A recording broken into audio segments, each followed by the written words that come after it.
Itigil po ang kasal. Ang nakakabighaning boses ng isang batang babae ang pumuno sa buong simbahan, dahilan upang mapalingon ang lahat ng naroroon.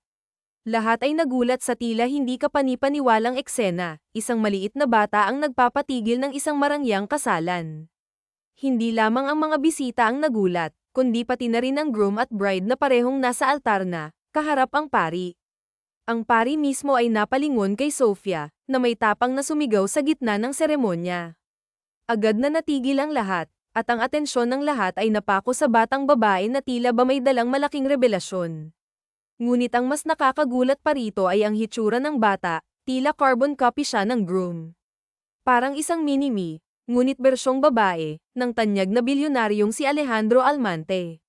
Sa kanyang inosenteng mukha, may halong tapang at determinasyon habang naglakad siya sa red carpet patungo sa altar. Walang pag-aalinlangan, hinailan niya si Alejandro papalayo sa babaeng ikakasal.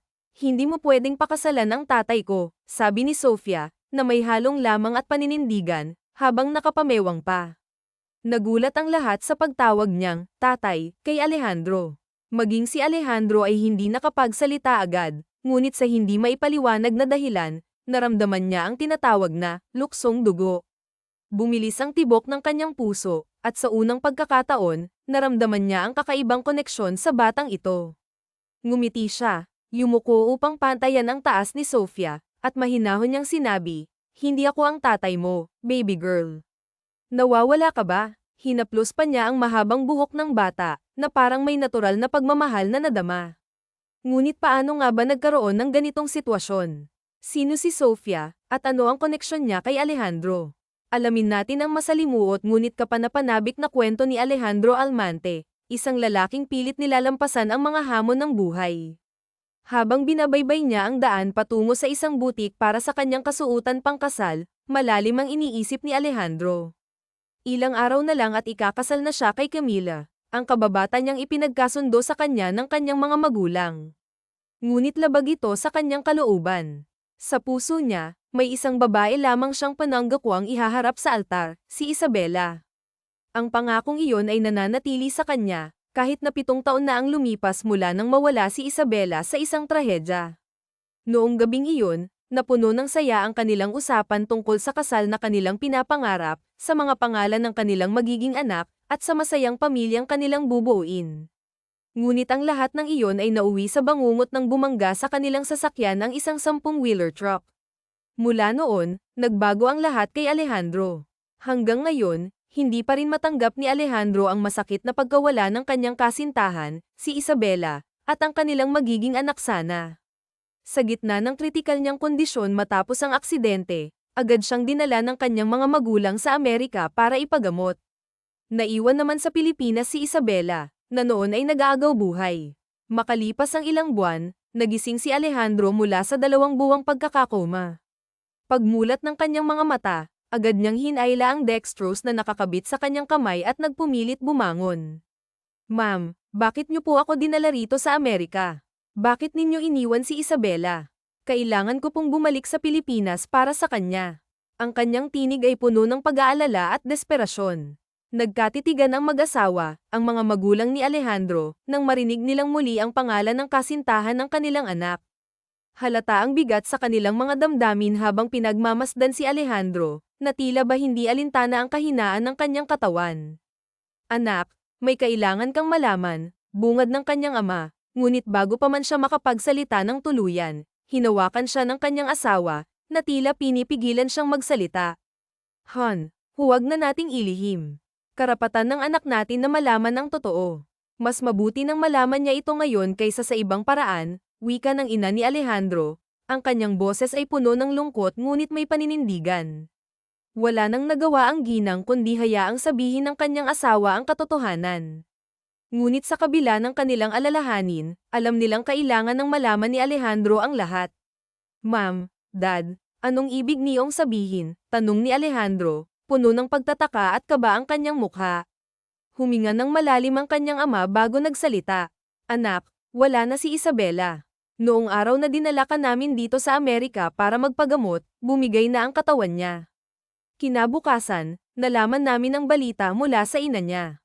Gusto sana naming isunod siya rito, Pero huli na ang lahat. Patawarin mo kami ng mommy mo, anak. Hindi namin alam na buntis siya. Kung alam lang namin, sana'y agad namin siyang dinala rito para magamot. Ngunit mas inuna ka namin dahil mas malubha ang kalagayan mo. Parang tumigil ang mundo ni Alejandro. Hindi niya magawang tanggapin ang narinig. Paulit-ulit siyang umiiling habang mabilis na tumutulo ang kanyang mga luha. Ang bigat ng katotohanan ay tila bagasam iris sa kanyang puso. Hindi. Nanumpa kami na hindi namin iiwan ang isa't isa. Magkakaroon pa kami ng pamilya, at nangako akong pakakasalan ko siya. Nangako kami pareho, kaya hindi niya pwedeng iwanan ako, umiiyak na sigaw ni Alejandro, puno ng sakit at kawalan ng pag-asa. Agad siyang niyakap ng kanyang ina, pilit siyang pinapatahan at pinakakalma. Ngunit habang pinagmamasdan ng kanyang mga magulang ang matinding sakit na nararamdaman ng kanilang anak, ramdam nila ang pagdurog ng kanilang mga puso. Sa kabila ng kanilang mga pagsisikap, lalo pang nagpupumilit si Alejandro na bumalik sa Pilipinas. Subalit, masyado pang mahina ang kanyang katawan at kinakailangan pa nitong magpahinga ng husto. Dahil hindi na nila makontrol ang emosyon ng anak, napilitan silang turukan ito ng pampatulog. Ang huling salitang namutawi sa kanyang bibig bago makatulog ay ang pangalan pa rin ng kanyang pinakamamahal, Isabela. Pagkagising niya, hindi na siya nagdalawang isip. Tumakas si Alejandro mula sa ospital at itinuloy ang kanyang plano na bumalik sa Pilipinas. Pagdating doon, diretso siyang nagtungo sa bahay ni Isabela. Ngunit sa kanyang pagkatok, wala siyang nadatnan. Sa halip, nalaman niyang matagal nang lumipat ang nakatira sa bahay na iyon. Sa gitna ng kanyang kawalan ng pag-asa, sinubukan niyang tawagan ang cellphone ni Isabela. Nang may sumagot, bahagya siyang nakahinga ng maluwag, umaasang siya na iyon. Ngunit sa halip na marinig ang boses ng kanyang kasintahan, ang malungkot na tinig ng ina ni Isabela ang tumambad sa kanya. Bumalik ang takot at kaba sa kanyang dibdib. Wala na si Isabela, Alejandro. Wala na ang anak ko. Iniwan na niya tayo, malungkot na wika ng ina ng dalaga nang magkita sila upang kumpirmahin ang malagim na balita. Hindi po totoo yan, tita. Nangako siya na hindi niya ako iiwan, at alam kong tutuperin pa rin niya iyon, sagot ni Alejandro. Pilit na kumakapit sa pag-asang buhay pa ang kanyang kasintahan.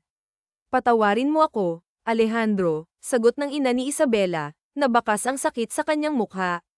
Maging ako na kanyang ina ay nasaktan ng husto sa pagkawala niya. Pero tanggapin na lang natin ang lahat dahil kahit anong gawin natin, hindi na natin maibabalik pa ang buhay ng anak ko. Mula nang malaman ni Alejandro ang masakit na katotohanan, tuluyan nang naging miserable ang kanyang buhay.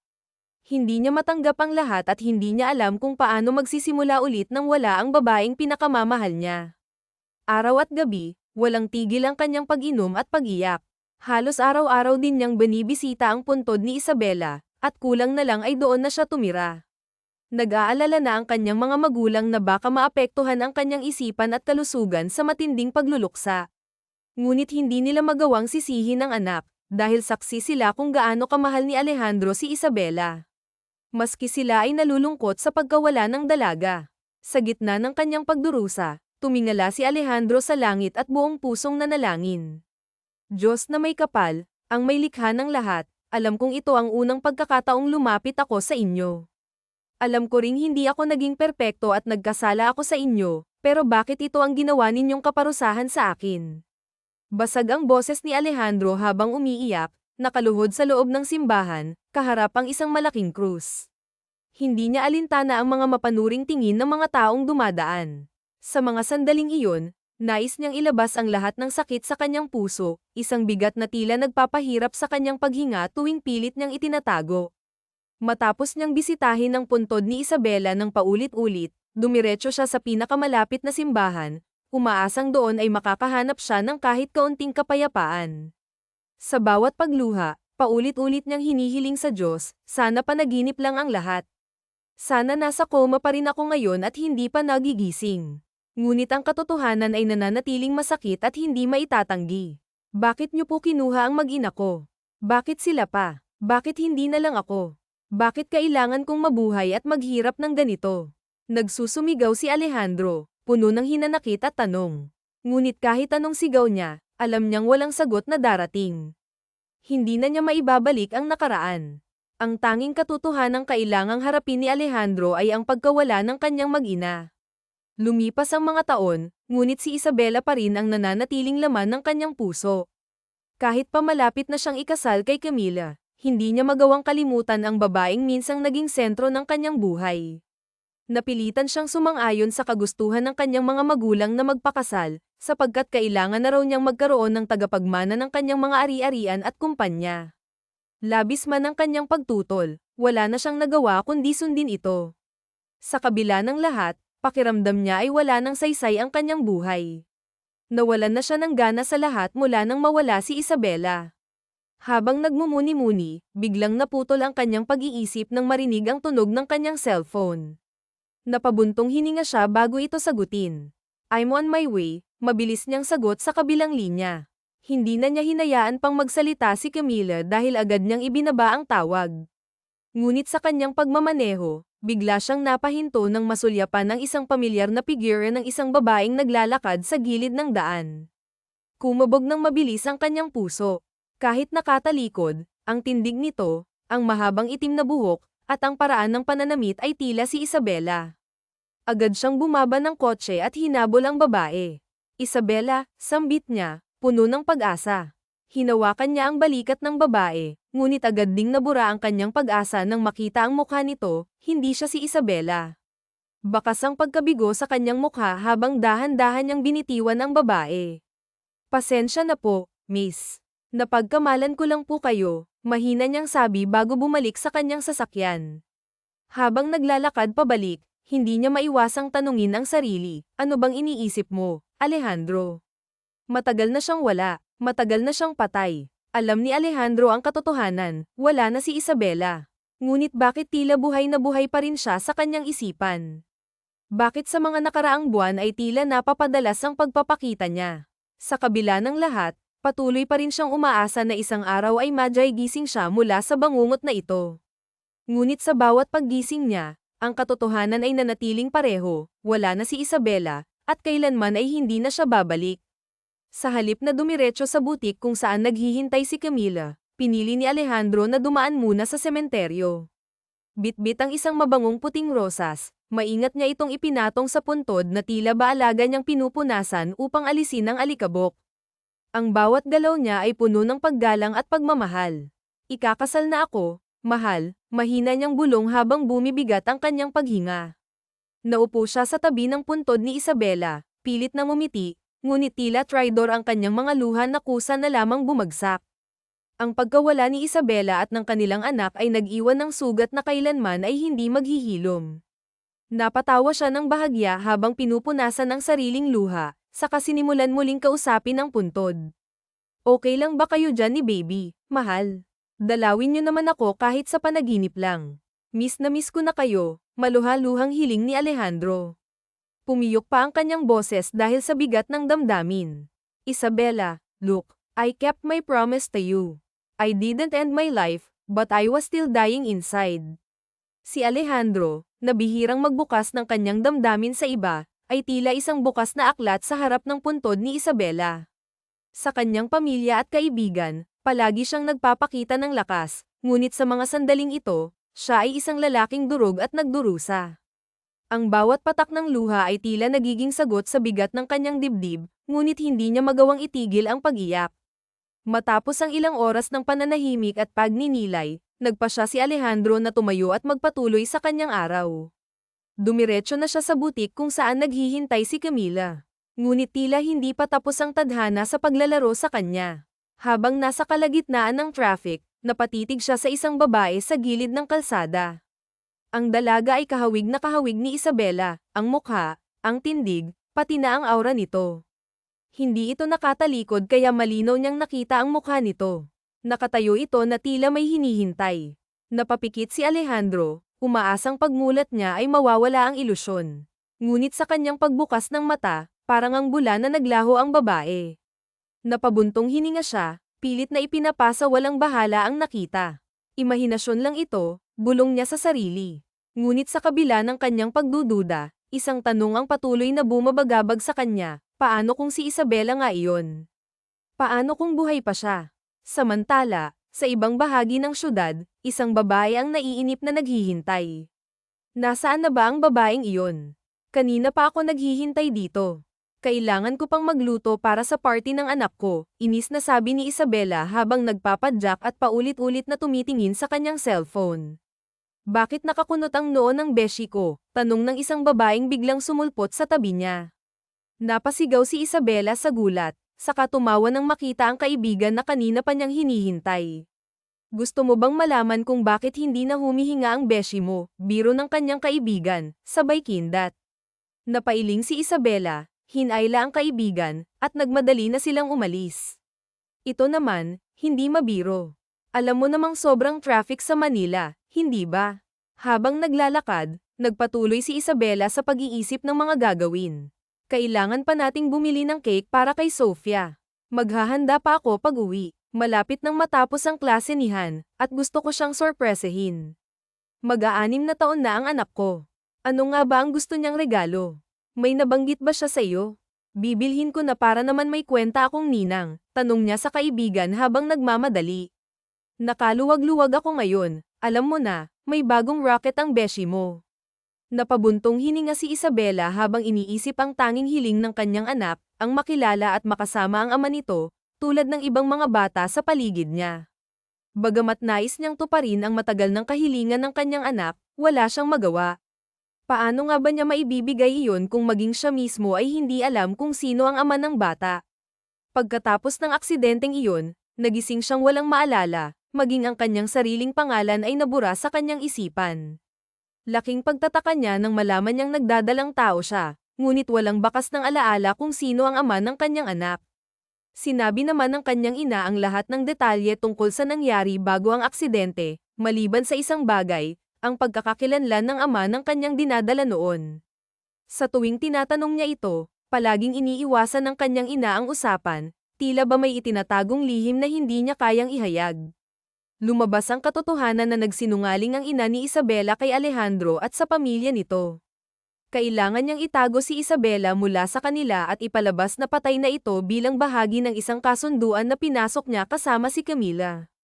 Nang panahong dinala si Alejandro sa ibang bansa para magpagamot, si Isabela naman ay nasa ospital, agaw buhay at nangangailangan ng agarang operasyon. Ngunit walang sapat na pera ang kanyang ina para sa mga gastusin. Sinubukan niyang humingi ng tulong mula sa pamilya ni Alejandro, ngunit walang sumagot sa kanyang mga tawag. Naiintindihan niya iyon, nasa bingit din ng kamatayan si Alejandro kaya abala ang pamilya nito sa pagsagip sa buhay ng kanilang anak. Isang sitwasyong, life and death, ang lahat. Sa desperasyon ng kanyang ina na mailigtas si Isabela at ang sanggol sa sinapupunan nito, tinanggap niya ang alok ni Camila, ilayo si Isabela kay Alejandro at ipalabas na patay na ito kapalit ng libreng operasyon at bayad sa lahat ng gastusin sa ospital. Ang puntod na madalas puntahan ni Alejandro ay walang laman, isa lamang itong kasinungalingan na inimbento ni Camila upang gawing makatotohanan ang kanyang kwento. Ginawa niya ito dahil sa matinding pagmamahal kay Alejandro, kahit alam niyang hindi kailanman minahal ng binata ang kanyang puso. Naging makasarili si Camila, pilit na inaangkin si Alejandro, sapagkat siya raw ang nauna sa buhay ng binata bago pa dumating si Isabela. Pagdating ni na Isabela at Lucia sa kanilang bahay, dala ang mga pinamili nilang pagkain at isang simpleng cake, nagulat sila sa eksenang bumungad sa harap ng kanilang tahanan. Maraming tao ang nagkukumpulan, at may mga pulis na nakaparada ang sasakyan. Ayan siya, huliin niyo po yan. Scammer ang babaeng yan, sigaw ng isang babaeng hindi kilala ni Isabela. Manloloko ka, isauli mo ang pera namin. Napakawalan Gia mo, dagdag pa ng isa habang mabilis na lumapit kay Isabela, puno ng galit. Naguguluhan si Isabela, hindi alam kung ano ang nangyayari at kung bakit siya inaakusahan ng mga tao. Lumabas ang kanyang ina, mangiyak-ngiyak at agad na pumagitna upang protektahan si Isabela. Ganon din ang ginawa ni Lucia, na agad na tumayo sa tabi ng kaibigan upang pigilan ang galit ng mga tao. Ngunit sa kabila ng kaguluhan, nanatiling palaisipan kay Isabela ang totoong dahilan ng lahat ng ito. Sumama na lang po kayo sa amin sa presinto, ma'am, wika ng isang pulis bago tuluyang painesasan si Isabela. Sa gulat at pagkalito, nabitawan niya ang mga pinamili, at sa pilitan siyang isinakay sa police car. Teka, anong nangyayari? Bakit niyo hinuhuli ang kaibigan ko? Sigaw ni Lucia, ang kanyang matalik na kaibigan. Yun na lamang ang huling narinig ni Isabela bago sila tuluyang lumayo. Bagamat naguguluhan, pilit niyang pinapalakas ang loob. Alam niyang wala siyang ginagawang masama kaya't naniniwala siyang hindi siya dapat matakot. Kahit pa mahirap ang kanilang buhay, ni minsan ay hindi sumagi sa isip ni Isabela ang gumawa ng anumang labag sa batas. Huwag kang matakot, Isabela. Magiging maayos din ang lahat. Baka nagkamali lang sila, sabi ni Lucia, pilit na pinapalakas ang loob ng kaibigan. Oo nga, wala akong ginagawang masama, bulong ni Isabela sa sarili, pilit na pinapakalma ang kanyang isipan. Ngunit pagdating nila sa presinto, sinalubong siya ng galit na mga tao, karamihan ay hindi niya kilala. Inaakusahan siya ng panloloko at pagnanakaw ng pera, bagay na mariin niyang itinanggi. Hindi totoo ang mga paratang ninyo. Wala akong ginawang masama, giit ni Isabela habang patuloy na ipinapaliwanag ang kanyang panig. Gayunpaman, nagsampa ng kaso ang mga taong nag-aakusa sa kanya, at iginiit nilang iaatras lamang nila ito kapag naibalik ang perang sinasabing ninakaw niya. Sa kabila ng kanyang pagtanggi, wala siyang nagawa ng pansamantala siyang ikinulong dahil sa mga ebidensyang ipinakita laban sa kanya, mga ebidensyang alam niyang hindi totoo. Habang nasa kulungan, bumuhos ang luha ni Isabela nang marinig ang tinig ng kanyang anak. Nanay, sigaw ni Han, ang kanyang munting anak, na agad siyang niyakap sa kabila ng bakal na nakaharang sa kanilang dalawa. Nak, huwag kang mag-alala. Gagawin ko ang lahat para makalabas ako rito, sambit ng kanyang ina, pilit na pinapalakas ang loob ng anak. Alam niyang inosente siya at kailanman ay hindi niya kayang manloko ng kapwa, lalo na para sa pera. Nanay, huwag po kayong mag-alala. Ilalabas ko po kayo rito. Kukunin ko po yung naipon kong pera sa alkansya. Baka pwedeng pambayad yun para makalaya kayo. Makikiusap po ako sa mga pulis na andyan, umiiyak na sabi ni Han, sabay turo sa mga pulis sa paligid. Sa murang edad, makikita ang busilak na puso ng bata. Marahan namang hinaplos ni Isabela ang mukha ng kanyang anak, habang tumutulo ang luha mula sa kanyang mga mata. Okay lang si nanay, anak. Huwag mo nang kunin ang naipon mo. Di ba? Inipon natin yun para sa pag-aaral mo. Nangako tayo na hindi natin yun bubuksan kahit anong mangyari. Makakalabas si nanay dito. Huwag kang mag-alala, mahinahong sagot ni Isabela, pilit na pinapakalma ang anak. Lumipas ang ilang araw, ngunit nananatili pa rin si Isabela sa kulungan. Ang kanyang ina ay napilitang umutang sa iba't ibang kakilala upang mabayaran ang mga taong nagsampa ng kaso laban kay Isabela, ngunit hindi pa rin sapat ang mga ito upang agad siyang mapalaya. Samantala, si Lucia ay unti-unting kinakain ng konsensya. Alam niyang siya ang tunay na may sala sa lahat ng nangyari. Ang bagong racket na kanyang sinubukan ay panloloko gamit ang mukha at pangalan ni Isabela. Hindi niya akalaing haantong ang lahat sa ganitong sitwasyon. Ang perang nakuha niya mula sa mga niloko ay nagastos na rin niya para sa gamot ng kanyang may sakit na ina at sa pag-aaral ng kanyang mga kapatid. Nanay Lucia, hindi pa po ba makakalabas si nanay sa kulungan? Wala pa po ba tayong pwedeng gawin upang makasama na natin ulit si nanay? Malungkot ang boses na tanong ni Han kay Lucia. Siya muna kasi ang nagbabantay sa inaanak niya dahil nga nasa kulungan si Isabela at maaga ring umalis ang lola nito upang maghanap ng mapag-uusapan. Pikit naman ang mariin si Lucia bago hinarap ang inaanak. Gusto mo bang makilala ang tatay mo? Bigla ang tanong nito kay Sofia. Buong gabing pinag-isipan ito ni Lucia at ito lang ang nakikita niyang paraan upang matulungan na makalabas sa kulungan ang kaibigan. Saksi ang dalaga sa lahat ng nangyari kay Isabela. Alam niya rin ang lahat dahil matalik na kaibigan nito si Isabela noon at para na rin niyang pangalawang ina ang ina ng kaibigan. Kilala niyo po ang tatay ko. Matutulungan niya po ba tayong ilabas si nanay sa kulungan? Inosenteng tanong nga nito na kinatango lang ni Lucia. Samantala sa kabilang dako naman ay araw na nga ng kasal ni Alejandro. Maraming mga damalong tanyag na mga negosyante at mga piling na mga reporters. Laman na rin ng balita ang kasal ng binata na tila inaabangan ito ng karamihan. Isang grandeng kasalan ang nagaganap ngayon sa simbahan. Maraming mga palamuti at sa isang tingin mo pa lang ay mamamangha ka sa ganda. Ngunit napatigil ang kasal ang nagaganap ng may biglang sumigaw, itigil po ang kasal. Pero sinabi nga ni Alejandro na hindi siya ang tatay. Na ang batang sumigaw ang bata nga ay si Han. Hindi po ako nawawala at ikaw nga po ang tatay ko. Pinuntahan po talaga kita rito pagpupumilit naman ni Han bago may kinuhang nakatuping litrato na nakasilid pa sa kanyang maliit na bulsa at ipinakita ito kay Alejandro.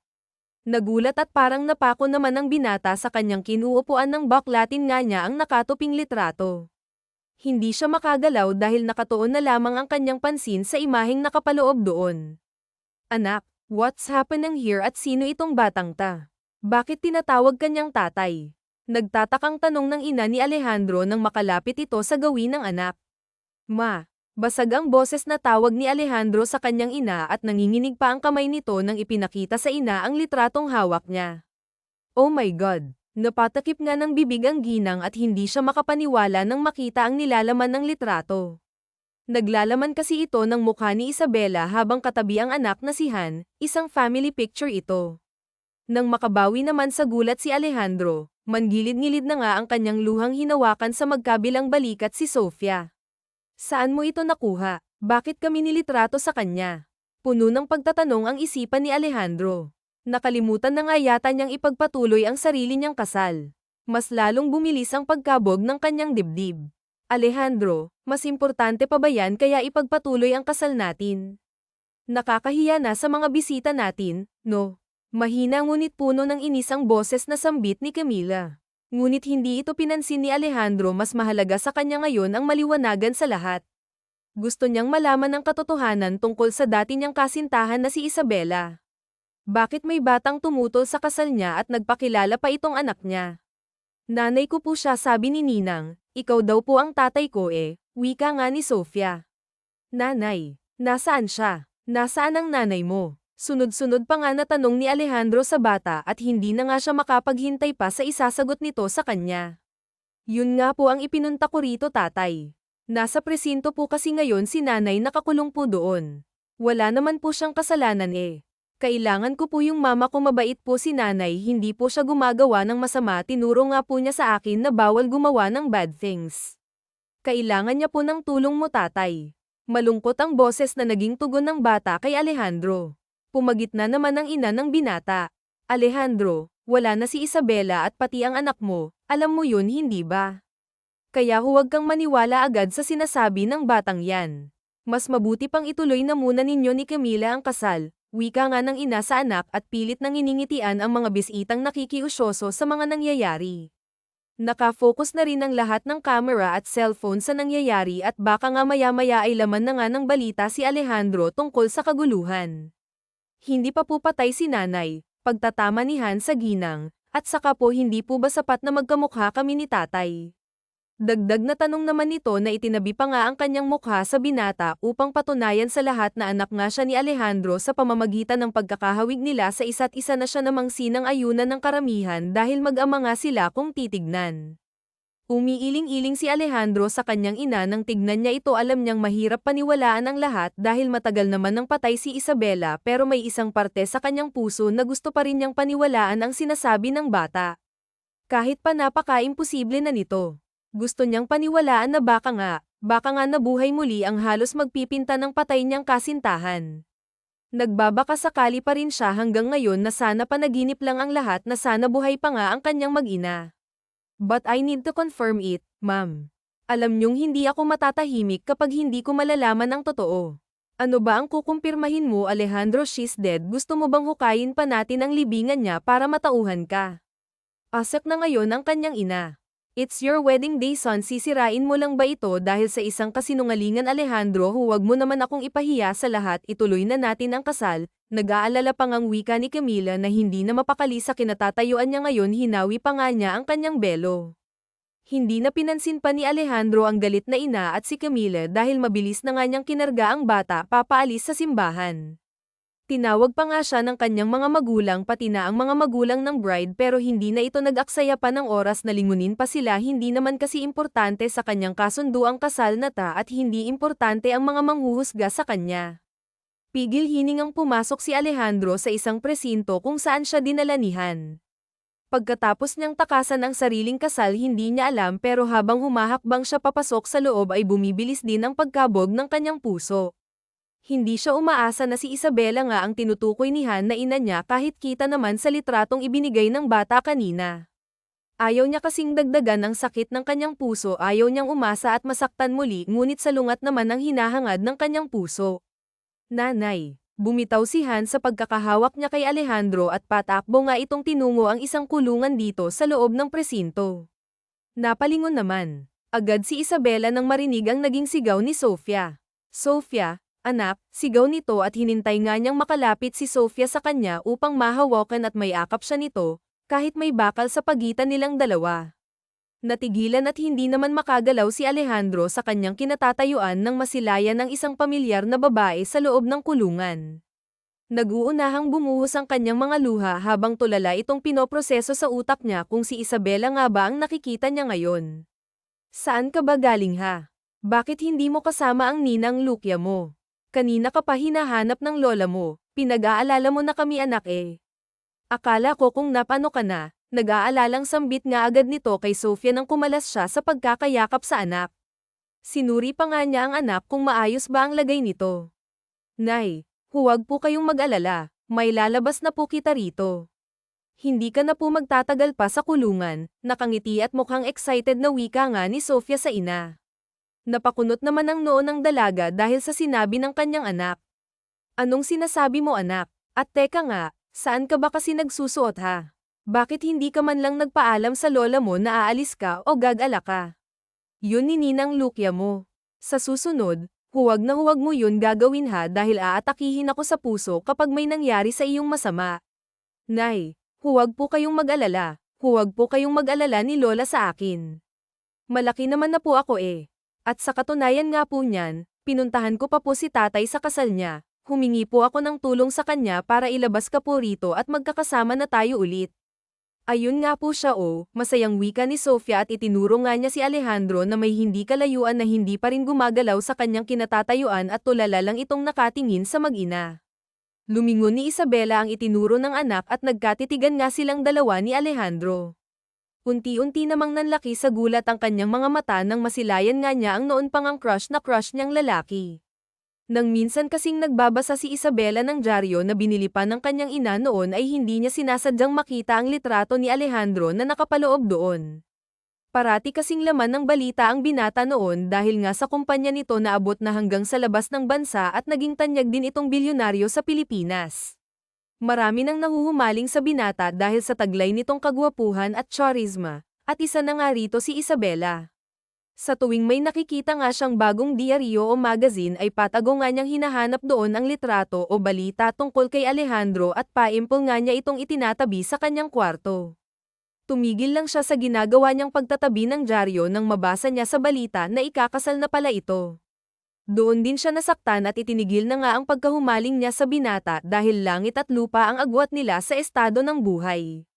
Ngunit hindi malaman ni Isabela ang dahilan kung bakit bigla na lang bumilis ang pagtibok ng kanyang puso nang masilayan sa personal ang lalaki na ngayon ay nakapormal pang damit at nakatayo sa hindi kalayuan sa kanila. Napabalik lamang ang kanyang isip sa realidad nang makaramdam siya ng basa sa kanyang pisngi. Hindi niya namalaya na lamandes na pala ang kanyang mga luha sa hindi malamang dahilan. Ibinlik ni Isabela ang tingin sa kanyang anak dahil parang hindi tumitigil ang paninikip ng kanyang dibdib kapag ipinagpatuloy pa nga niyang titigan si Alejandro na titig rin sa kanya. Marahan naman niyang pinisil ang matambok na pisngi ng anak. Ikaw talagang bata ka, napakasuwabe. Inilapit ng kaunti ang kanyang bibig sa tenga ni Sofia upang may bulong, at saka bakit ka pumunta sa kasal niya at dinala mo pa siya rito? Nakakahiya naman ang ginawa mo anak. Ang anak niya kasing si Sofia ang may alam lang sa pagiging fangirl nga niya sa binata noon. Palagi nilang pinapangarap na makita ang binata, ngunit dahil malaki nga ang agwat ng estado nila sa buhay ay matagal na nga nilang tinanggap na hindi yun mangyayari. Nay, sabi po kasi sa akin ni Ninang Lucia na siya po ang tatay ko eh. Dinala niya po ako sa simbahan kung saan ikakasal si tatay. Sabi nga po niya sa akin na kailangan ko raw dalhin si tatay sa'yo para mailabas ka rito. At saka po sabi ni Ninang nakasalanan po niya ang lahat kung bakit ka nandito. Sana raw po nanay mapatawad niyo po si Ninang, mahabang paliwanag ni Sofia sa ina. Ginulo mo ang kasal niya. Napatakip sa bibig si Isabela dahil sa pagkabigla. Parang ganun na nga po nay. Masama po ba yun? Yun po kasi ang sabi ni Ninang sa akin bago niya ako iwanan sa simbahan. Gusto ko lang po kasing tulungan ka pati rin po si Ninang na makalabas dito, at si tatay daw pong makatutulong, saw inosenteng sagot ni Sofia sa ina. Anak naman bakit mo naman ginawa yun? At saka hindi mo siya tatay. Di ba ipinaliwanag naman ni nanay sa'yo noon ang lahat at naiintindihan mo naman yun kasi nga malaki ka na. Hindi ko rin naman kasi alam kung sino ang tatay mo. Siya po ang tatay ko, Nay. May ipinakita pa nga po si Ninang Lucia na litrato ninyong dalawa ni tatay pagpupumilit ni Sofia. Nahal ata ang pagiging inosente doon. Natigilan saglit si Isabela. Hindi niya alam kung paniniwalaan ba niya ang sinasabi ng anak niya at ang kanyang kaibigang si Lucia. Kung sana naaalala lang niya ang lahat ay madali sana niyang makikilala ang ama ni Sofia. Pero hindi kaya hindi niya alam kung anong paniniwalaan niya ngayon. Hindi naman maipagkakait ngayon ni Isabela na parang ang pinagbiyak na bunga si Sofia at si Alejandro ngayong malapitan nga niyang nakita ang mukha ng binatang kinahuhumalingan niya, pero hindi pa rin maliwanag sa kanya ang lahat kaya hindi niya dapat pangunahan ito.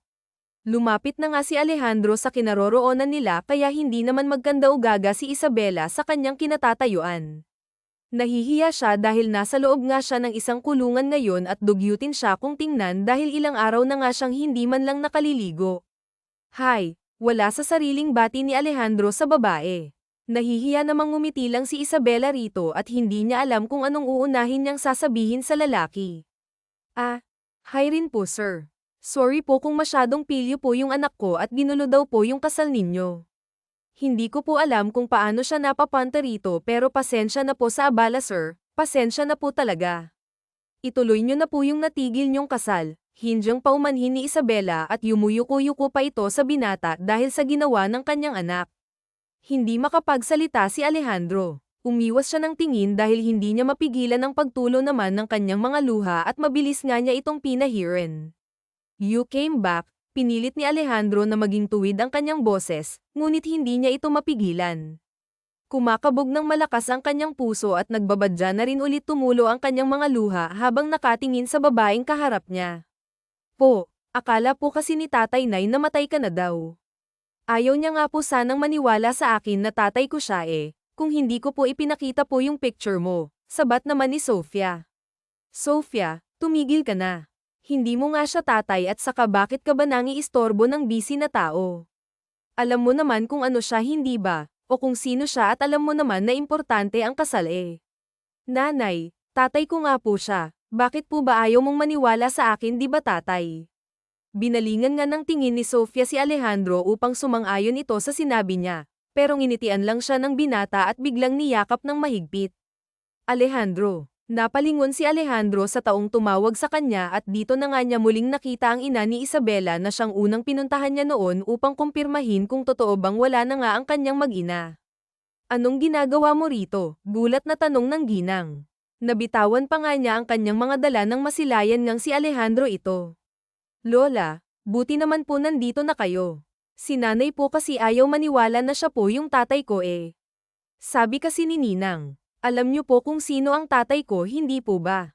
Tama ako, inosente na namang sumbong ng madaldal na si Sofia nang malapitan nga niya ang kanyang lola at itinuro pa nga si Alejandro. Hindi naman ito pinansin ang apo at bigla na lang hinailan niya si Alejandro palabas ng presinto upang doon mag-usap. Totoo ba yung nakita ko? Si Isabela po ba ang nasa loob? Buhay siya, at ang anak ko, hindi makapaniwala ang tanong ni Alejandro. Dahan-dahan namang tumango ang ginang bilang tugon. Pero sinabi niyo sa akin noon na wala na siya.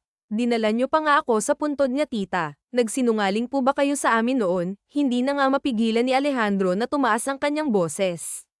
Hindi niya akalain na naging miserable ang buhay niya nitong mga nakaraang taon dahil lang sa isang kasinungalingan. Mahabang paliwanag ang ginawa ng ginang. Tahimik lang na nakikinig si Alejandro upang maliwanagan siya dahil hindi pa rin siya makapaniwala hanggang ngayon. Ngayon niya napagtanto na hindi siya namamalik mata nitong mga nakalipas na araw. Si Isabela nga ang nakita niya noon na nakatayo sa kabilang bahagi ng kalsada. Bakit parang hindi niya ako kakilala?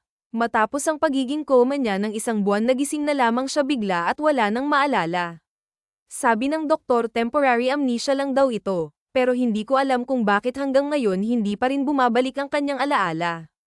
Pasensya na Alejandro. Sorry sa lahat. Gusto ko lang na mabuhay ang anak ko kaya sana maintindihan mo ako kung bakit ko yun nagawa sa'yo, sa inyo ng anak ko, umiiyak na sagot na nga ng ina ng babae. Napahilamos sa mukha at napasabunot sa buhok na lamang ang tanging nagawa ni Alejandro. Bumuhos muli ang kanyang mga luha dahil iba't ibang klaseng emosyon ang nararamdaman niya ngayon, pero mas nangingibabaw pa rin sa kanya ang sobrang kasiyahan ngayong nalaman na nga niyang buhay na buhay ang kanyang mag-ina. Kukunin ko po ang mag-ina ko tita. Ilang taon po kaming noalay. Ilang taon ko pong nasayang ang mga panahon na dapat kasama ko sila, inaalagaan at minamahal. Gagawin ko po ang lahat para mabalik sa dati ang lahat, kahit hindi po ako naaalala ni Isabela. Gagawin ko ang lahat para mahalin niya ulit ako katulad ng dati, sambit nga ni Alejandro. Napatango-tango na nga lamang ang ginang habang pinapahiran ang mga luhang lumamas sa kanyang mukha. Alam nyo naman po tita na hindi ko po magawang magalit po sa inyo. Alam ko pong kaligtasan lang ni Isabela at ng apo ninyo ang iniisip nyo noon, at pasensya na po dahil wala ako sa tabi nyo ng mga panahon na yon. Huwag po kayong mag-alala dahil pagbabayaran ko po si Camille sa lahat ng ginawa niya, hinding-hindi niya kayo magagalaw. Niyakap ni Alejandro ang ginang at matapos ang pag-uusap ng dalawa ay inaasikaso na nga ni Alejandro ang paglabas ni Isabela sa kulungan. Binayaran na rin ang binata nilang lahat.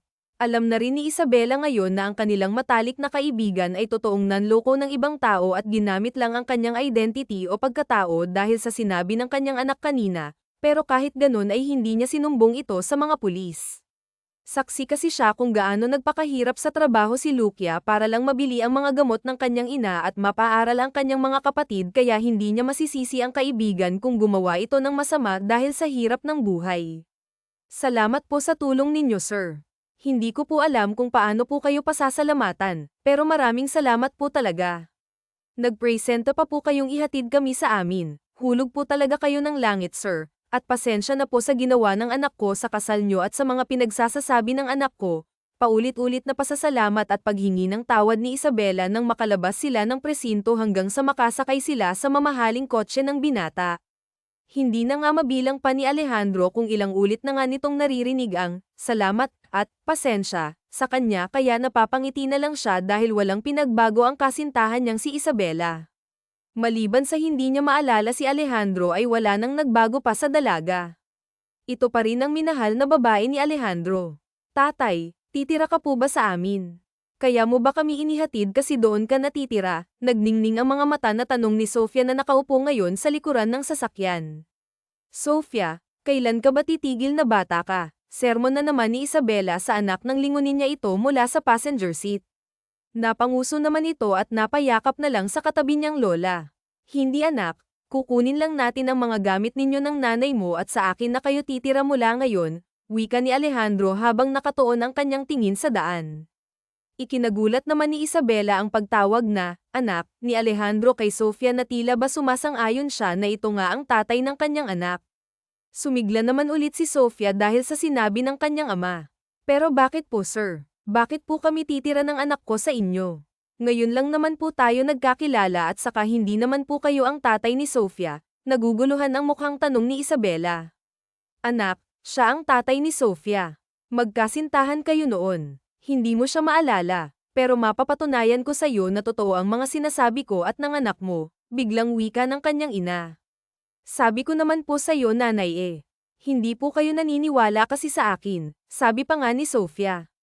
Napatakip sa bibig sila dahil sa gulat. Pinisil-pisil pa nga niya ng marahan ang pisngi ni Alejandro, sinundot-sundot nga ang pisngi nito upang patunayan na totoo ang lahat. Ikinangiti naman ito ng binata. Hindi kasi siya makapaniwala na ang kinahuhumalingan niya noon at ang taong nakikita niya lang hanggang dyaryo at balita ay kaharap niya ngayon at sinasabing tatay pala ng kanyang anak at nobyo niya dati. Hindi nga po, nanay. Talaga po ba? Pero mayaman siya eh, at saka bilyonaryo pa. Paano namang magkasintahan kami dati? Napaka-imposible naman po, kamot-ulong tanong pa nga ni Isabela na para sa kanya ay mahirap paniwalaan. Believe it or not, it cannot change the fact that you are living in my house. Pupuntahan lang natin ang bahay nyo at kukunin ang mga gamit na dadalhin. I already talked to your mom and she said yes, Wika ni Alejandro dahilan upang mapaawang ng kaunti ang bibig ng dalaga sa pagkabigla na naman. Yay! Magsasama na kami ni tatay. May tatay na ako. Thank you, nanay. Mahal ko po kayo. Walang mapagsidlan ng sayang nararamdaman ni Sofia nang sambitin niya yon. Niyakap pa nga niya mula likuran ang kanyang ina at ama dahil sa kasayahan. Ikinagulat yun ni Alejandro pero saya naman ang nararamdaman ng puso niya. Mangilid-ngilid ang kanyang luhang napangiti. Hindi pa rin siya makapaniwala na makalipas ang 7 taon ay buhay naman pala ang kanyang mag-ina. Makalipas ang ilang minuto ay narating na nga nila ang siksikang bahay na nilipatan nila Isabela noon upang walang makakita at makakilala sa kanila. Bago nila niligpit ang mga gamit na dadalhin ay ipinakita muna ng ina ni Isabela ang napakaraming litrato na nakasilid sa pinakatagong kahon. Naglalaman ito ng mga litrato nila Alejandro at Isabela na itinago ng matagal ng ginang. Habang iniisa-isa ng dalaga ang bawat litratong hawak niya ay hindi niya mapigil ang lumuha. Naninikip ang kanyang dibdib sa tuwing pinagmamasdan ang mga litrato nila ni Alejandro. Doon na nga naniwala si Isabela na totoo ang lahat ng sinasabi ng anak at ng kanyang ina. Dating ang kasintahan niya si Alejandro at ito rin ang ama ni Sofia. Ipinaliwanag at sinabi ng kanyang ina ang lahat. Masakit mang malaman ng dalaga ang lahat pero lubos ang kanyang pasasalamat sa ina dahil sa ginawa nito. Kung hindi niya ginawa ang lahat ng iyon, matagal na sanang wala siya at ang kanyang anak. Pumayag na nga si Isabela na tumira sa bahay ni Alejandro para sa kanilang anak. Kahit naman kasi ganito kapilyo si Han ay bata pa rin ito at naghahangad ng kalinga ng isang ama. Pero ang ipinag-aalala nga niya ngayon ay ang pagtakas ni Alejandro sa sarili niyang kasal. Lumabas kasi agad sa balita ang nangyari kanina at nadamay pa si Han dahil nga ginulo nito ang kasal ng binata. Sinabihan naman siya ni Alejandro na huwag nang alalahanin ang lahat dahil aayusin naman niya ito. Pero hindi talaga maalis sa isip ni Isabela ang pag-aalala. Wow! Ang ganda naman ng bahay natin, tatay. Dito na po ba talaga tayo titira? Manghang sambit nga ni Han nang makapasok sila sa loob. Kada rating lang nila ngunit puro takbo agad si Han sa buong bahay, namamangha sa laki at linis ng loob na halata na yayamanan ng titira dito. Inilibot naman ni Isabela ang kanyang tingin at nakaramdam nga siya ng pagkapamilyar noon ngunit hindi lang niya maalala. This is our house. Dito tayo nagplano ng lahat noon, nakangiting wika ni Alejandro nang makita niya ang pagtataka sa mukha ng dalaga. Don't worry. Piling lang na tao ang nakakaalam sa lugar na ta. Hindi tayo masusundan ng mga reporters. Tipid na ngumiti lang si Isabela sa kanya pero sa loob-loob niya ay kinikilig ang buong sistema niya. Noon pa man ay pinapangarap na nga niya ang binata. Halos hindi makumpleto ang kanyang araw kapag hindi nakakabasa ng articles o balita tungkol kay Alejandro. Pero ngayon na nalaman na niya ang lahat ay hindi siya makapaniwala, lalo na nang malaman niyang ito pala ang amanihan. Tila dream come true ito para isang fun girl na katulad niya. Nabigla siya nang niyakap siya ni Alejandro, sobrang higpit ng yakap na para bang hindi na makakahinga pa si Isabela. I miss you so much, bulong nito na sakto lang para marinig ni Isabela. Kahit walang maalala ang dalaga ay parang kilalang kilala ng puso niya si Alejandro. Simula pa kasi kanina ay wala itong tigil sa pagtibok ng mabilis kapag nasusulyapan niya ang binata. Mas lalo itong nagwawala nang niyakap nga siya nito. Naramdaman ni Isabela ang pamamasa ng kanilang balikat. Hindi niya alam na tumatangis na pala si Alejandro habang yakap-yakap siya ng mahigpit. I thought I've lost you forever. Marahan na lang na tinapak-tapik ng dalaga ang likuran ni Alejandro upang kahit papaano ay makatulong nga siya sa pagpapatahan sa kanya. Halos buong araw ay palagi lang nakadikit at nakatingin si Alejandro sa kanyang mag-ina. Hindi nito inaalis ang tingin sa kanila dahil natatakot nga siya na baka kapag nawala sa paningin niya ang mga ito ay madyay gising siya sa magandang panaginip. Nakikipaglaro rin si Alejandro kay Sofia at ginagawa ang father-daughter bonding nila. Masaya naman ang puso ni Isabela dahil kahit hindi niya maalala ang lahat, magaan ang loob niya sa binata. Kinabukasan nga ay maagang nagising si Isabela upang maghanda ng almusal sa kanyang mag-ama. Nakagawian na ito ng dalaga dahil palagi naman siyang naghahanda ng almusal sa maglola noon.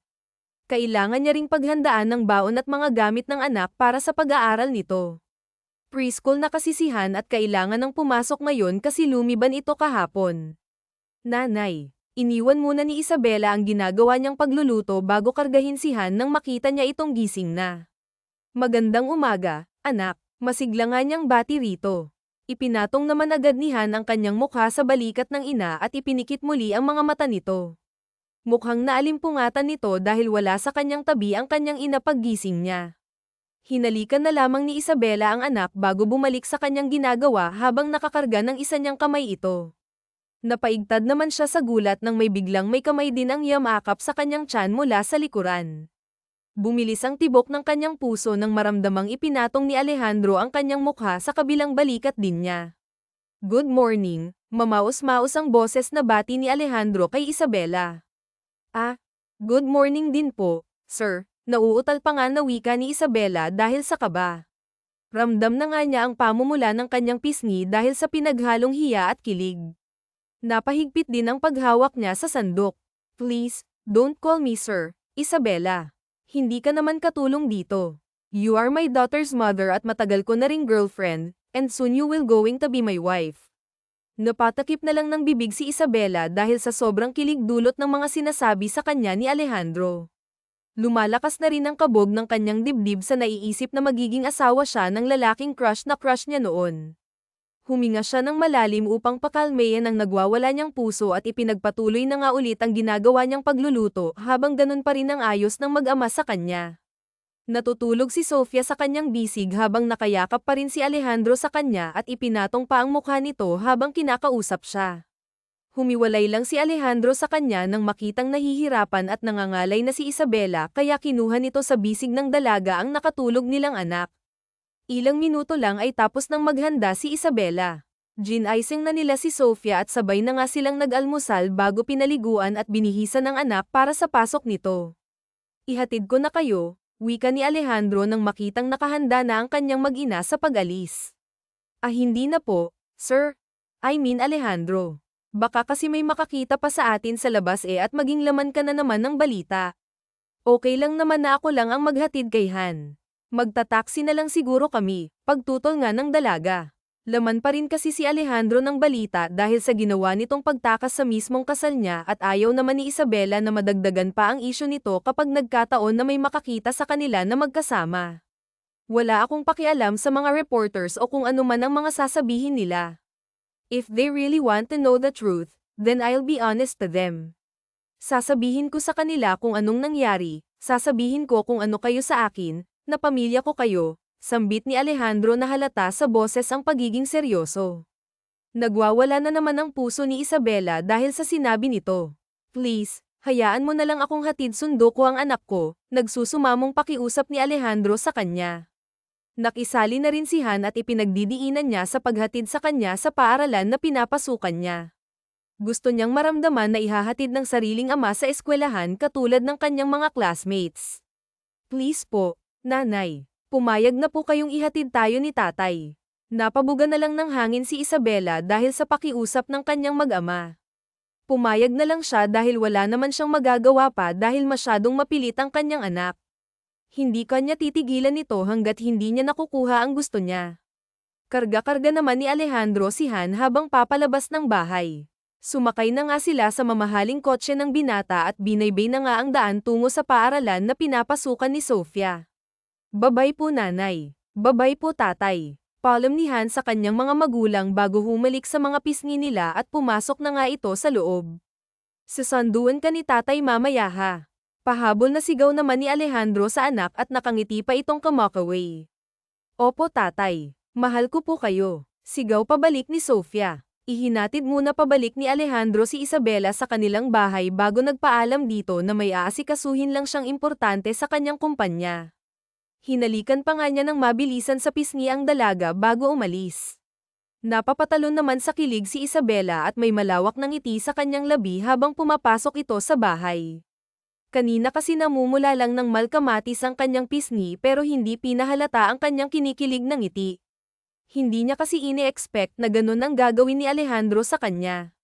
Pero hindi niya may iwasang mag-alala, pakiramdam niya kasi ay nagiging kabit siya ni Alejandro. Alam naman niya ang lahat tungkol kay Camila. Alam niyang ito ang dahilan kung bakit napilitan ang kanyang ina na palabase na patay na nga siya at alam niyang arranged marriage lang ang namamagitan sa kanila ni Alejandro. Pero kahit alam niya yun ay hindi pa rin niya maiwasan na mag-isip ng kung ano-ano. Sa mata kasi ng publiko ay si Camila ang tunay na fiancé, ang orihinal habang siya ay napagkamalang kabit, querida number 2 nanograms binata at baka nga dahil dito ay madamay pa ng tuluyan ang kanilang anak. Napapabuntong hininga nga lamang si Isabela at nililibang na lamang ang sarili sa paglilinis ng bahay at sa pagliligpit ng mga gamit. Ayaw niya munang isipin yun. Gusto niyang sumaya at makasama muna ang kanyang anak, ang ama nito. Karapatan din naman ng kanyang anak na makapiling ang sarili nitong ama. Ibinagsak ni Isabela ang kanyang sarili sa malaking sofa sa living room, natapos na kasi niya ang paglilinis kaya napagdesisyonan nga niyang manood na lamang ng pelikula upang hindi mabagot. Ngunit pagbukas niya sa television ay si Alejandro agad ang napanood niya. Nilinaw nga ng binata sa kanyang press conference ang naging dahilan ng pagtakas niya sa sarili niyang kasal at kung sino ang batang babae na naging wedding crusher ng kasal niya.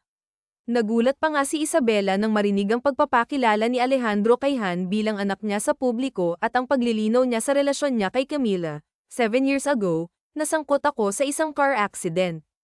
I was with my girlfriend back then. Nagising ako sa balitang wala na siya at ang anak namin. While nasa Amerika ako't nagpapagaling, hindi ko matanggap ang lahat. Halos walang araw na hindi sumisikip ang dibdib ko sa sakit sa tuwing iniisip ko na wala na yung mag-ina ko. 7 years, pero isang miracle ang nangyari in my wedding day. Sa araw din na iyon ay nalaman kong buhay pala ang mag-ina ko at ang batang babae na nanggulo sa kasal ko ay ang sarili ko palang anak. Ngayon ay kasama ko na sila sa iisang bahay. Hindi lang ako nandito para sagutin at linawin ang lahat ng mga katanungan ninyo. Nandito ako para ipaalam sa inyo na simula sa araw na to ay wala nang namamagitan na kasunduan sa pagitan ng dalawang pamilyang Almante at Gutierrez. I will never marry Miss Camila at puputulan ko na rin ang partnership ng kumpanya namin with them. And one thing more, gusto kong protektahan ang mag-ina ko sa issue na ito. Nakikiusap sana akong huwag nyo nang idamay ang mag-ina ko dahil biktima lang sila dito at wala silang kasalanan. I love them with all my heart, and ang tagal ko silang hinintay na makasama this past few years. Sobrang nangungulila ako sa kanila, but now na nandito na ako at kasama ko sila, mamahalin at poprotektahan ko sila, at kahit sino pa ang makabangga ko. That's all, thank you. Hindi mapigilan ni Isabela ang kanyang mga luha sa pagbagsak nang matapos niyang mapakinggan ang mensahe ni Alejandro sa kanyang hinandang press conference sa kumpanya nito. Yun pala ang sinasabi ng binata na asikasuhin niyang importante. Tinupad nga ni Alejandro ang sinabi nito kay Isabela na aayusin niya ang lahat. Sumapit ang hapon, at gaya nga ng ipinangako ni Alejandro ay sinundo niya ang kanyang anak sa paaralan. Agad namang sinalubong ni Isabela ng mahigpit na yakap ang binata pagkapasok pa lang nito sa pinto. Ito ang nakikita niyang paraan upang pasalamatan si Alejandro sa ginawa nito kanina sa publiko. Nanay, bakit niyo po naunang yakapin si tatay kaysa sa akin? Nakanguso nga ang bibig na reklamo ni Sofia. Nahihiya namang kumawala si Isabela sa pagkakayakap niya kay Alejandro. Namiss lang siguro ako ng nanay mo anak, pilyong sabi naman ni Alejandro sa anak na mula naman sa kilig ang mukha ng dalaga. Ikaw talaga, napakaseryoso mo talagang bata ka. Halika nga rito at namiss ka rin naman ni nanay, wika ni Isabela at niyakap nga niya ng mahigpit ang anak upang hindi na ito magtampo pa. Nakiyakap na rin si Alejandro sa kanila at hindi nga nagtagal ay nagtatawanan ang mga ito. Naging maayos naman ang takbo ng buhay nila Alejandro at Isabela sa iisang bahay kasama ang kanilang munting pilyong prinsesa. Sa katunayan nga ay muling napuno ng saya at tawanan ng buong bahay dahil sa kulitan nila. Hindi na nila pinapansin ang kung ano ang sasabihin sa balita o ng publiko ang tungkol sa kanila kapag lumalabas sila upang mamasyal lang. Wala nang mahihiling pa si Alejandro dahil ibinigay naman ng Diyos sa kanya ang noon pa may hinihiling ng puso niya. Malaki ang pasasalamat ni Alejandro sa Diyos at naging malapit na rin ang loob niya rito dahil sa tuwing sumasapit nga ang linggo ay nag-aaya si Sofia na magsimba na siyang nakagawian na nila. Paulit-ulit naman ang pasasalamat ni Alejandro sa Diyos tuwing nagsisimba sila dahil naalala nga niya noon na hiniling niya sa puntod ng dalaga na dalawin sana siya nito sa panaginip dahil namimiss na nga niya ito, ngunit iba naman pala ang plano ng Diyos, ibinalik nito kay Alejandro ang kanyang mag-ina na akala niya noon ay noalay na nga sa kanya. Ilang araw din na lumiban muna si Alejandro sa pagpasok sa sarili niyang kumpanya dahil nga mas gugustuhin niyang makasama ang kanyang pamilya, at sa pangalawang pagkakataon ay muling nahulog ang loob ni Isabela kay Alejandro. Hindi man niya naalala ang lahat ay alam niyang mahal na mahal niya ang binata. Hindi kasi mahirap mahalin si Alejandro dahil palagi siyang sinusurpresa nito ng bulaklak at mga regalo na hindi naman niya hinihingi sa lalaki. Pinapakilig din siya nito sa tuwing nagiging malambing ito sa kanya, kaya hindi talaga niya may iwasang mahalin ng tuluyan ang binata. Nanay, bilisan niyo po ang takbo, nandyan na po si tatay, sigaw ni Sofia. Natatawa namang sumunod si Isabela sa utos ng kanyang anak. Sinadya namang bagalan ni Alejandro ang kanyang pagtakbo dala-dala ang isang hose ng tubig. Nandidilat kanina si Isabela pero dumating ang kanyang mag-ama at ginulo nga ang ginagawa niya. Ngayon ay naghahabulan at nagbabasaan na nga sila ng tubig. Huli kayo, napasigaw si Sofia at si Isabela nang bigla silang yakapin ni Alejandro at paliguan ng tubig. Natatawa na lang ang mga ito at walang mapagsidlan ang kanilang sayang nararamdaman ngayon. Malaking ngiti ang nakapaskil sa kanilang labi habang pinagpatuloy pa rin ang paghahabulan at paglalaro. Nanay, gusto ko po ng kapatid, biglang sambit naman ni Sofia sa ina sa kalagitnaan ng paglalaro nila na siyang naging dahilan upang masamid sa sariling laway ang dalaga.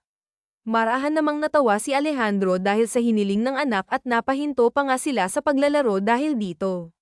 Ano bang gusto mo anak? Brother o sister? Tanong naman ni Alejandro rito na halata namang inaasar na naman si Isabela dahil nagsimula na ngang mamula ang kanyang mga pisngi. Gusto ko po ng baby brother tatay, masiglang sagot ni Sofia na mas lalong ikinapula ng pisngi ni Isabela sa hiya.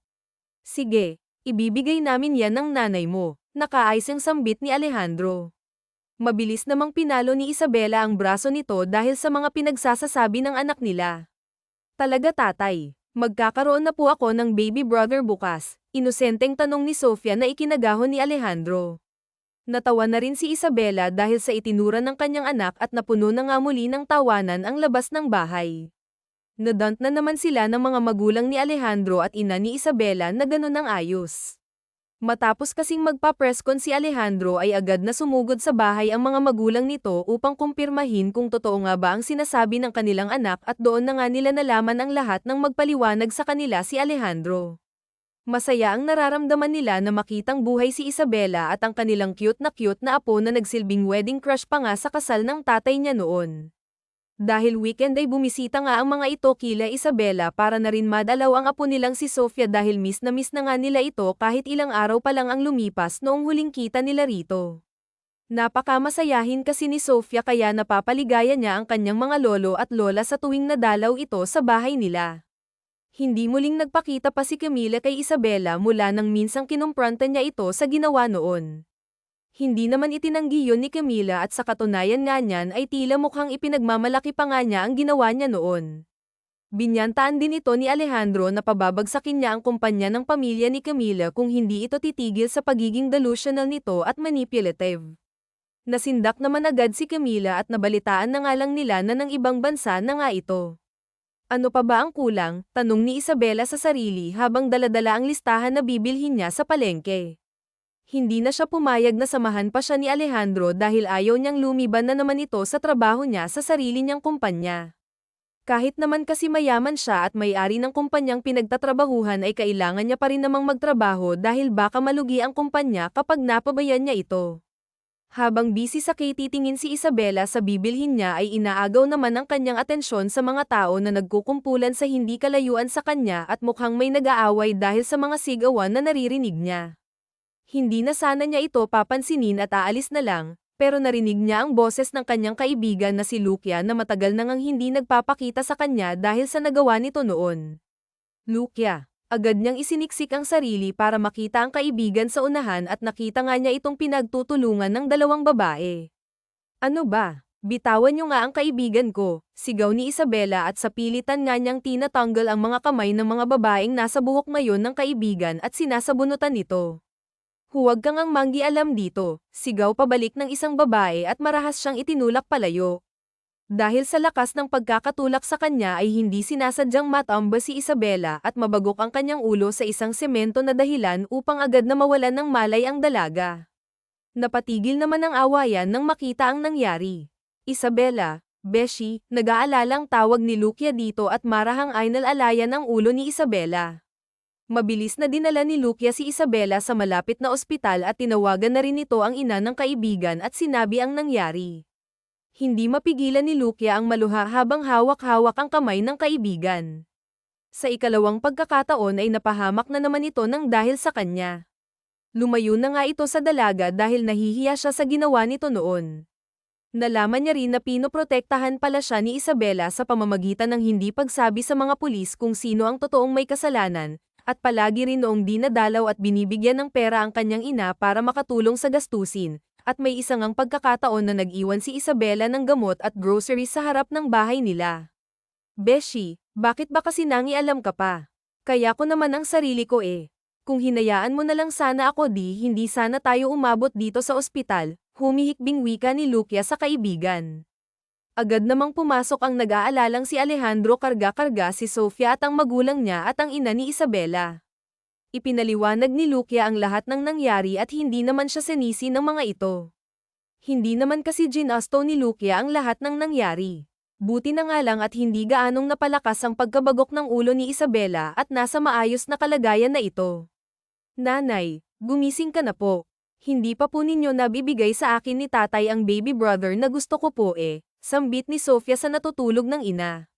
Marahan namang napangiti si Alejandro dahil nga sa sinabi ng anak at hindi rin mapigilan ng kanyang mga lola at lolo pati na si Lucia ang kanilang ngiti. Lumipas nga ang ilang oras at tuluyan na nga ring gumising si Isabela. Masakit ang bandang likuran ng kanyang ulo pero nakakaya naman niya itong indahin, pero may mga alaalang bigla-bigla na lang pumapasok sa utak niya. Ito ang mga alaala nila Alejandro 7 years ago. Dito na nga tuluyang bumalik ang alaala ni Isabela.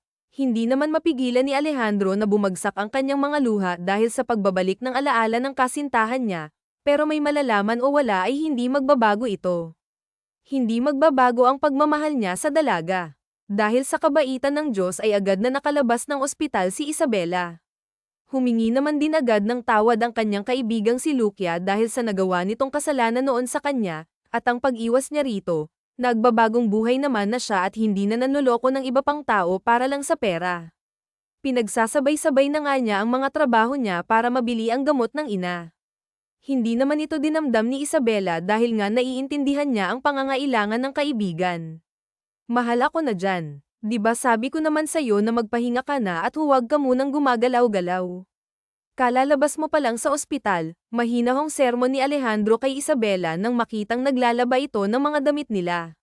Matagal nang sinasabi ni Alejandro na kumuha na sila ng mga kasambahay dahil kaya niya naman itong paswelduhin kahit 100 pa ang kunin nila at para na rin hindi na mahirapan pa si Isabela sa mga gawaing bahay. Pero sadyang napakatigas talaga ng ulo ng dalaga dahil hindi ito pumayag. Kaya niya na raw ang mga gawaing bahay nang walang tumutulong sa kanya at isa pa, ito lang ang libangan niya sa tuwing wala ang mag-ama sa bahay.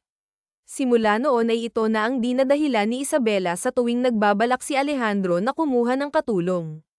Naku mahal, sisiw lang sa akin to.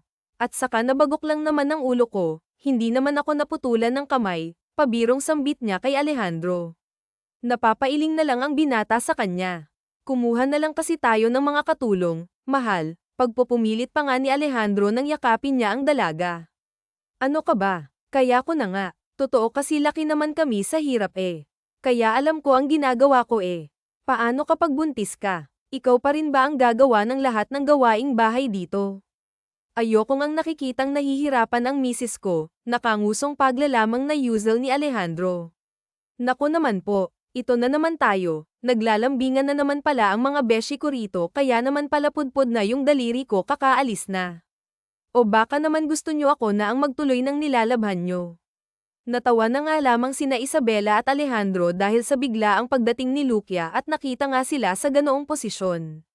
Matapos kasi ang nangyari ay nabalik na ang dating pagkakaibigan ng dalawa. Parati na ring dinadalaw ni Lucia ang kaibigan dahil nga yun ang gusto ni Alejandro upang hindi naman mabagot si Isabela sa bahay nila. Binigyan din ni Alejandro ang matinong trabaho si Lucia at sinagot na rin ito ang pagpapagamot ng may sakit na ina at pagpapaaral ng mga kapatid upang wala na itong problemayan pa. Iniwan na nga ni Alejandro ang dalawa at umalis na nga ito dahil may aasikasuhin pa daw siyang importante. Pero ang totoo naman ay ilang araw na nga niyang pinaghahandaan ang wedding proposal niya kay Isabela at sangkot nga ang lahat dito maliban lang kay Isabela na wala talagang alam. Naisip kasi ni Alejandro na ayaw na nga niyang patagalan pa ang lahat at gusto na nga niyang iharap sa altar ang babaeng totoong minahal niya at hiniling niya sa Diyos noon pa. Plano sana niyang isabay sa kaarawan ng dalaga ang proposal na ihahanda niya. Habang nalalapit ang kaarawan ni Isabela ay nagiging busy na nga rin si Alejandro. Maaga itong umaalis at gabi naman kung umuuwi. Hindi naman maiwasang magduda ni Isabela dahil kagabi kasi ay tumawag siya sa sekretarya ni Alejandro para sana tanungin kung anong oras uuwi ang boss nito. Pero sabi naman nito ay nag-leave lang ng ilang linggo si Alejandro. Lucia, paano nga kung may ibang babae si Alejandro? Maluhaluhang tanong ni Isabela sa kaibigan matapos siyang magkwento rito.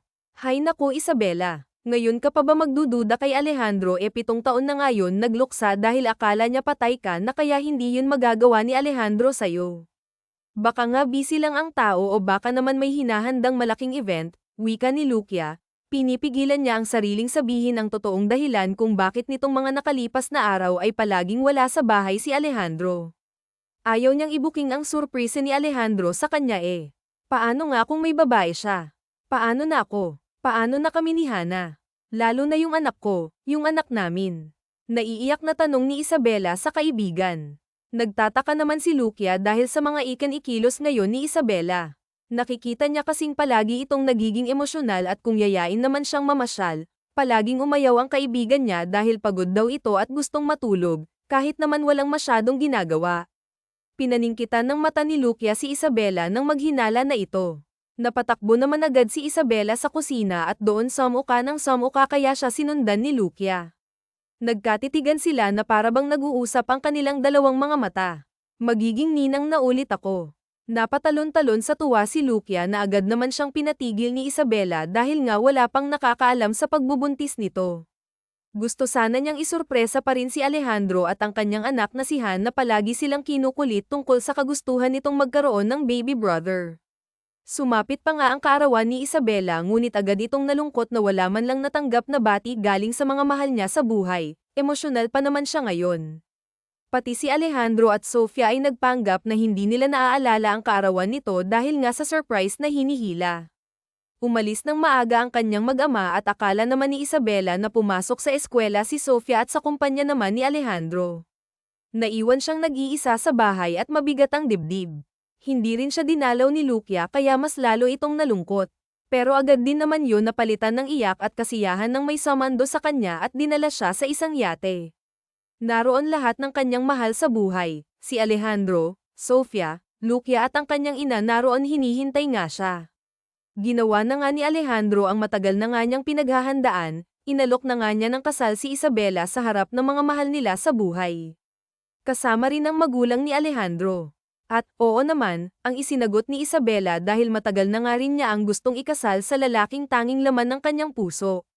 Ngayon ay pagkakataon na rin ni Isabela na isorpresa ang lahat. May sasabihin po sana ako sa inyo, pero huwag po kayong magugulat, malungkot ang mukhang simula ni Isabela. Nag-alala naman ang mukha nilang lahat na hinintay ang sasabihin ng dalaga. What's the problem mahal? May nangyari ba sa'yo? Nag-aalala ang tanong ni Alejandro sa kanya. Unti-unting sumili ang ngiti sa labi ni Isabela.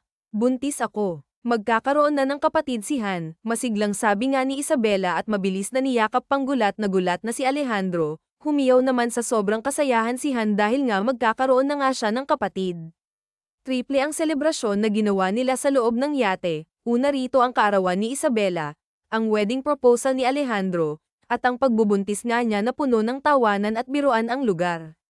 Hindi nga namalaya ni Isabela na nasa gitna na pala sila ng dagat. Salamat dahil bumalik kayo sa akin, Isabela. Hinding-hindi ko nahahayaan na iwanan ninyo ako ulit, sambit ni Alejandro habang yakap-yakap ang magiging asawa niya. Salamat sa ilang taong paghihintay Alejandro, hinding-hindi ka na namin iiwanan pa mahal na mahal ka namin ng mga anak mo, sabay na pinanood ng dalawa ang fireworks na pinahanda nga ni Alejandro.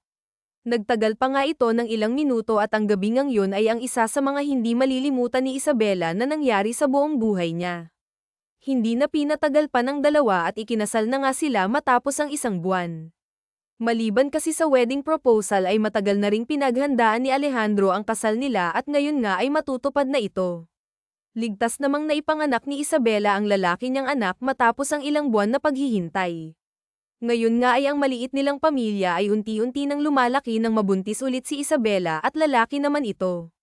Hindi nagsasawa ang dalawa na mahalin nila ang isa't isa at ang mga munting prinsipe at prinsesa ng kanilang tahanan, kahit man ipinaglilingkod at dito na nga nagtatapos ang kwentong pagmamahalan nina Isabela at Alejandro kasama ang kanilang mga chikaiteng, ang sobrang makulit na wedding crusher na si Han.